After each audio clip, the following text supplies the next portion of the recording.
রোজা আসতে না আসতেই রহমতের 10 দিন আজ শেষও হয়ে গেল।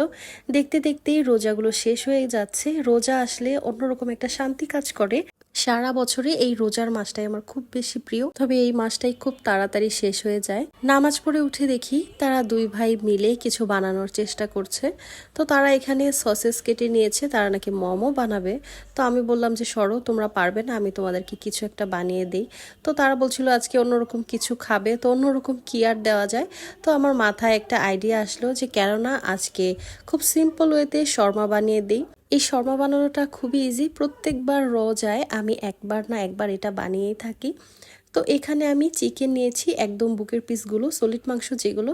তো এখানে আমি আদা রসুন জিরা এবং লবণ আর সাথে দিয়েছি গোলমরিচ গুঁড়ো।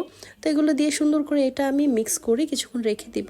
আর এইদিকে আমি একটা মায়োনিজ বানাবো, তাও সিদ্ধ ডিম দিয়ে। আর একটু 2 কোয়া রসুন আমি দিয়েছি, সাথে একটু চিনি দিয়েছি, একটু সাদা গোলমরিচ গুঁড়ো এবং তেল দিয়ে এটা হচ্ছে আমি সুন্দর করে মিক্স করে নিয়ে এসেছি। এই তো খুব ইজিভাবে কিন্তু মায়োনিজটা হয়ে গেল। আপনারা চাইলে কাঁচা ডিম দিয়েও করতে পারবেন। তো আমি আজকে সিদ্ধ ডিম দিয়েই করেছি। তো মায়োনিজটা কিন্তু দেখতে খুব সুন্দর হয়েছে আর খেতেও বেশ মজা ছিল। তো এখন আমি হচ্ছে ডো বানাবো। আমি এখানে নর্মাল যেই রুটির জন্য ডো থাকে সেটাই বানিয়ে নিয়েছি। তো এটার ভিডিও করার কিছু নেই, তাই জন্য আমি আর ওরকমভাবেই ভিডিও করিনি। তারপর আমি মাঝারি আকারের কিছু রুটি বানিয়ে নিয়েছি। আপনারা চাইলে একদম ছোট ছোট রুটিও বানাতে পারেন, চাইলে আবার আরেকটু বড় বড় বানাতে পারেন। আমি চিকেনগুলোকে ভেজে নিচ্ছি, আমি অল্প করে তেল দিয়েছি।